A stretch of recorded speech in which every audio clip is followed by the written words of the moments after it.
Gosh, am I out of my comfort zone? I never do this.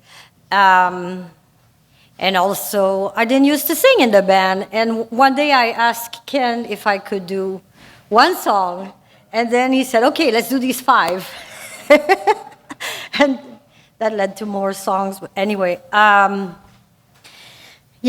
I'm going to talk about the difference between being religious and being spiritual, because I've been thinking about that a lot and talking about it with different people, and it seemed to resonate with a lot of people. So what does being religious mean? In our church, we have the foundation of faith in the divine principle, which is basically developing your relationship with God through donations, prayers, reading God's word. A lot of religions do the same thing. I was in MFT for a few years, and I have to say that those experiences really grounded my faith in God. After all that, I could not doubt the experience, the reality of God in my life and of the spirit world. So I understand why GPA and all those programs for the young people are following the same formula course, because it's really valuable. So that's a good foundation, but that is not what defines us, and that's not where our value comes from. And there's a danger. People getting too religious many times become judgmental. They compare, oh, I'm doing all of these things, you're not doing the right thing. And that happens also between different denominations, and creating a lot of divisions, a lot of conflicts, people becoming fanatics. And that's what led to a lot of wars. If you study history, that's continuously repeating. I was homeschooling for a few years, I'll get back to that, but in studying history with my kids from the time of the dinosaurs until now, after a while I thought it was so depressing because people keep repeating the same mistakes over and over, and so much pain in history. And I think it's because of really a lack of understanding of God, because if you truly understand God, how does that make sense to be killing another person because of religious beliefs? It really just, it doesn't add up. And even Gandhi said that he'd be a Christian if it were not for the Christians. He was not welcome because he was from the wrong caste, he was not white. So if you think about it, many times religions just create barriers, and it puts people in boxes. Like I said, I was homeschooling for 12 years. This year was my last year because Raphael is going to be going to BIA next year. It was it was a long journey. It was rewarding. It was challenging. I learned a lot together with my kids. We had amazing field trips and read beautiful books. And I'm gonna miss my friends. I made a lot of Christian friends. I tried hanging out one time with a secular group, and that did not work out. I just really didn't like the atmosphere. So I ended up joining Christian homeschool group. I did have one friend who was Jewish, but most of them were all Christians from different denominations. At one point, and I always was open about my faith, so there was one group that didn't let me in. They told me I was from the wrong denomination. And I said, well, I don't want to be part of your group anyway. But I made some really good friendships. these people were there for me when I had really difficult times and praying for me really sincerely. And I really love them a lot. But obviously there were things that we didn't agree on. Like, some of them, not all of them, I didn't know this about Christians. They thought that when you're doing yoga, you're worshiping some kind of weird gods. And I explained to them that I've been doing yoga since I was 19 years old. I've been to ashram. Like, I never in my life worshipped a Hindu or a Buddhist god while I was doing yoga. But still, they were stuck in this train of thought. And this is a slide. This is something that she's one of my best friends. So I'm not saying this to bash her. I really love her so much. It's just to show the differences of thoughts. This is something she put on her Facebook. And I'm not going to go and argue with her because I know it's pointless. But it's when a person dies, their spirit goes to heaven or hell.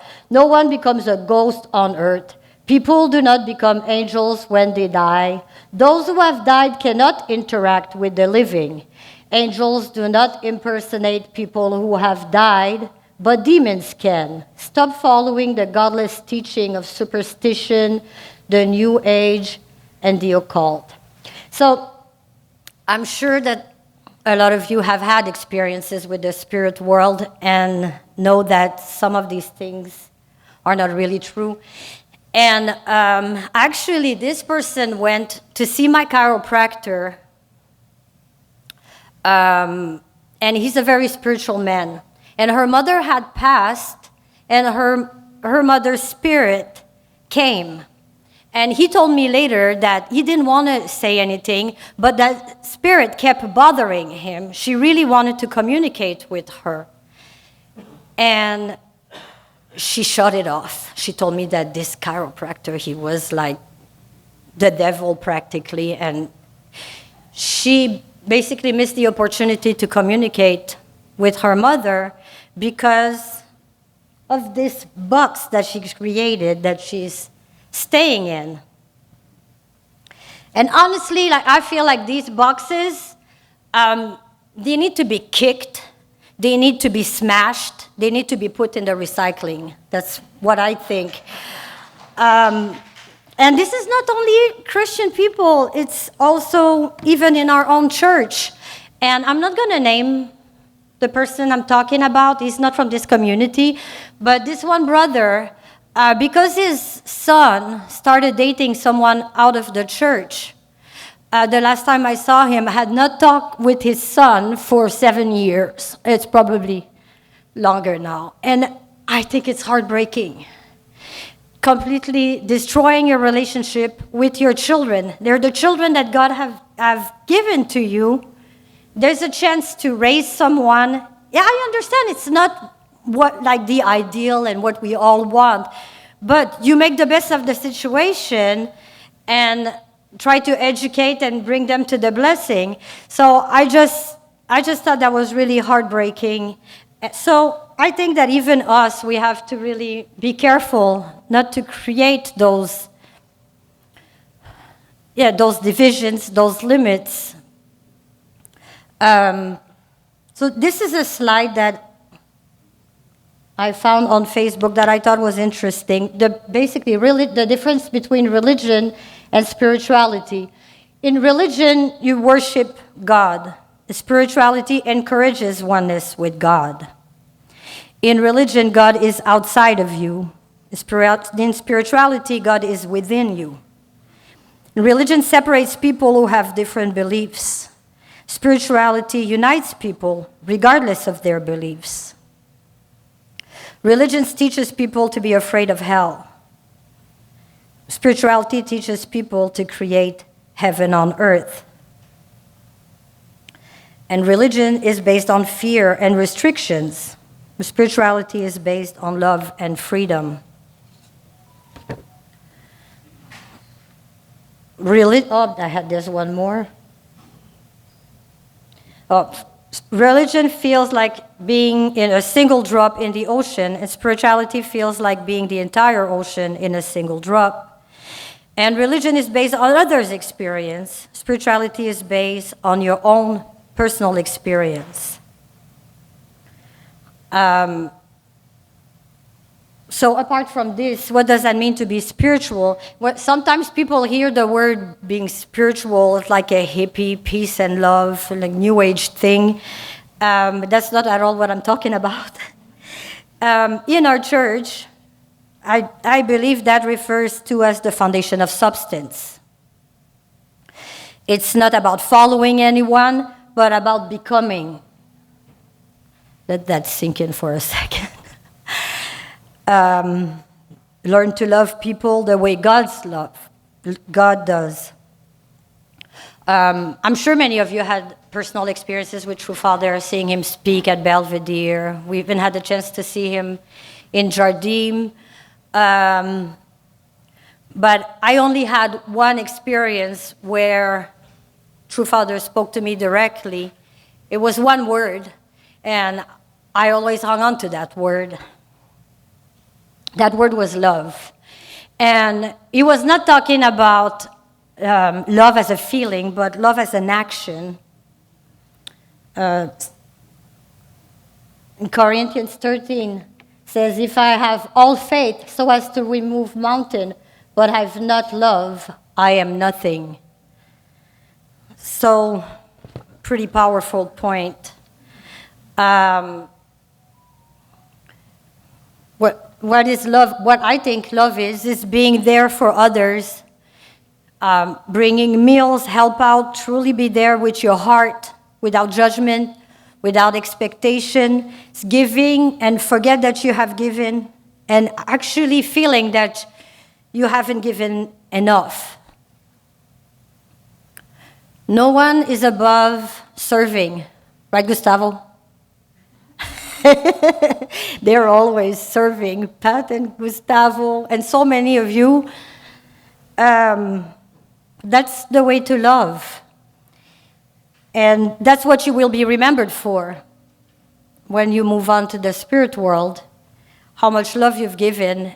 And that's the challenge, I believe, just to keep on trying to love more, to give more, to love the difficult person, to just challenge yourself, to fail and to try again, using the gifts that God has given to you so that you can love people more.